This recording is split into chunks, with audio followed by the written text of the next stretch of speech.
Mazito, welcome to Umgosi Magatsheni. I am Umagatsheni. Yes, guys, I think now we know that Itembu is not the easiest of umshado that you can think of. Yes, a lot of people they are saying Itembu should have imali. It's true, Itembu melinda yakhona ibe nemali ekwazi uku-afforda, but Itembu sami samsolo clearly shows ukuthi Itembu is not all about imali, but it's about communication and ukucabangelana nje qha.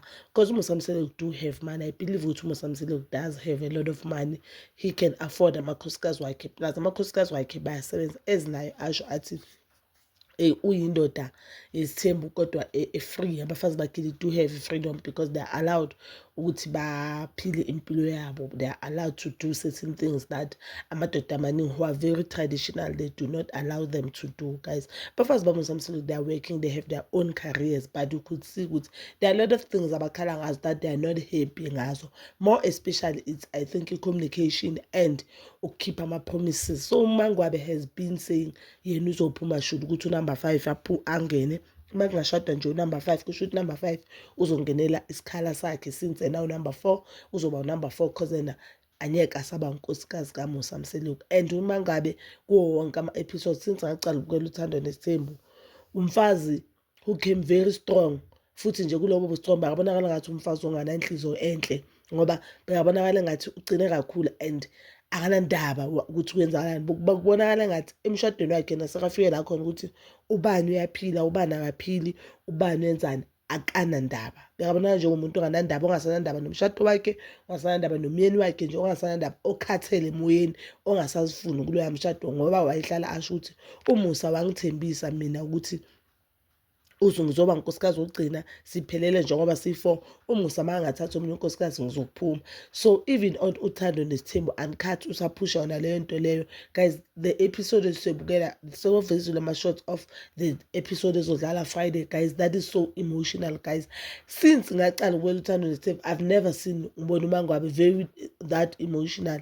I don't know emotional just because umntana yakhe uyakhala there, uMawandi uyabuza mama songazi ulahla ubaba just because of number 5, or ukhalisa ukuthi uyabona ukuthi umshado wakhe uyaphuka, and umshado wakhe uphuka kanjalo, that means nefamily yakhe iyaphuka, nengane zakhe zizophuka, and ingane zakhe azifuni ukukhula zingana ubababo angekho eduzane kwabo, bafuna ukukhula nabo bayifamily njengawo wonke abanye abantwana, we understand, or njengabanye abantwana ababajwayele la egcini, bafuna ukukhula ngalento abavelele phezu kwayo. So episode le yabe very emotional, guys. uMangwabe ngiyaqala ukumbona akhala ngale ndlela akhala ngayo, but I am happy that uMangwabe is finally choosing herself and is choosing happiness yakhe. Guys, I'm not against Itembu, and like I'm for Itembu, but I'm against umfazi ohleli ahlelela into engamjabulisi. I'm against abafazi ababekezela into engabayenzi happy. I'm against abafazi ababeka idingo zamadoda phambili while lezabo zisemuva. If yena noMusamsele could have made a promise ukuthi I will be number 4. I do not think uMangwabe is selfish ukuthi aphume just because sokungena umunye umuntu. Yinto abavumelana ngayo, and it's something nayo Mayeni has been saying ukuthi ungasibiseli emuva ngoba sesila sesingakwazi ukusihlala semakhosikazi. So mazo add omunye umuntu kuzoba uzohlala kungabi nokuthula. Yes, manje mhlambe kungcono just because ashilo naye ukuthi she's at peace ngoba sekanomuzi wakhe. Angithi omunye nomunye unomuzi wakhe and abasahlala egcikeni eli-1.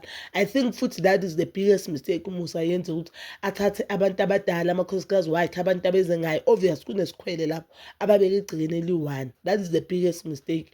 Even though bakude nakude, but they are still family, guys.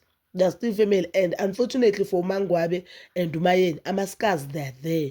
That if ngabe bekayicale ngale ndlela, maybe from the beginning, maybe ngabe akanayo le nkinga nayo manje, but unfortunately for him amasikazi they are already there. And uMangwabe bekasho ukuthi yena uyo negazi elibi lapha kuleya family, uyohlala akhuluma kabi. And I think uMusamsele vele if awuvumelani nezinto azenzayo uzokukhuluma kabi. Bheka manje izinto azenza kuMayeni, bheka izinto azenza kuMakhumalo on the previous season, bekasaveza ukuthi uMakhumalo umuntu onjani. Naye bekasasho ngomlomo wakhe ukuthi when the cameras are on, wena uba yilo muntu lo, when the cameras are off uyajika ube yilo muntu lo. And that is something Mayeni has been saying ngoMakhumalo, but yena amvikela kube ngathi uMayeni ucamba amanga. Now because uMayeni akasavumelani nalento ayenzayo, sekayajika, sekaveza amaqiniso. I don't think uMusa unamanga, but I think uMusa uprotect abantu abasesayidini lakhe. If usesayidini lakhe, yabo now uMacele the first wife usesayidini lakhe uzomprotect, but once uMacele angavumelani nento ayenzayo uzobona uzomjikela akhulume amahlazo kamacele, akhulume ngale ndlela umacele ngakhona, then angavumelani nezinto umacele azenzayo. Bazali bami zitho, that is all for now. We are all looking forward for the next episode. I'll give a report keeping on the next second episode of Uthando Nesithembu Uncut. Please don't forget to like, subscribe, share, and hit that notification button. Nginithanda, unguNeya Nobuya.